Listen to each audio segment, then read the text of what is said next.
Bata pa lang ako, namulat na ako sa kahirapan.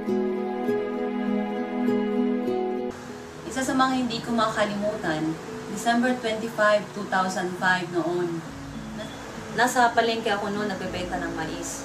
Hindi mo iniinda na kahit Pasko, nagbebenta ka ng mais dahil para lang magkaroon ka ng pera. That time, na-realize ko, ang hirap palang maging mahirap. At sa araw din na yon, napaluwa ako at nag-pray kay Lord. Lord, sana darating yung araw na mabago rin ang buhay namin. Sa awa din ng Diyos, nakapagtapos ako ng pag-aaral sa kabila ng salat na pagbubuhay namin.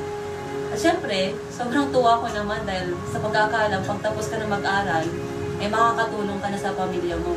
Pero nagkamali pala ako dahil noon, nagtatrabaho na ako sa Manila, pero kahit 500 pesos hindi ko may padala sa pamilya ko dahil nga sa sobrang liit din ang kinikita ko noon. Kaya nag-decide ako na mag-abroad dahil sa paniniwala na pag nag-abroad na ako, makakatulong na ako sa pamilya ko. Nag-apply ako bilang domestic helper sa Hong Kong. Nung nasa Hong Kong na ako, doon ko na-realize, mahirap palang mag-abroad.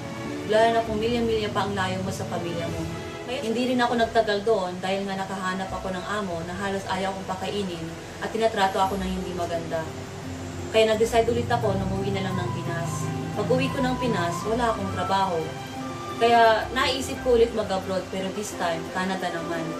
Hanggang isang araw, nang nag-a-apply ako papuntang Canada, inimbita ako ng kuya ko na mag-attend ng seminar ng AIM Global. Pero that time, sobrang negatibo ako. Kaya tumagal ako bago ako nag-join. Pero nung nag-join ako, hindi ko sukat akalain na after 2 years na ginawa kong AIM Global ng seryoso, I earned my first million. And then months later, dati naglalakad lang ako, ngayon nagdadrive na ako ng sarili kong kotse, di ba? I bought my brand new car na Hyundai Elantra at isa sa mga pinapangarap ko na maging bridal car. And then right now, hindi ko sukat akalain na kumikita na ako ng 6 figures a month. And sa Tugigaraw lang po yan. At ang pinakagustong-gusto ko po sa AIM Global ay kasama ko po ang buong pamilya ko na kumikita po. Actually, ngayon po, lima po kayo magkakapatid na ngayon may kanya-kanya na pong sasakyan na dati po pangarap lang po namin.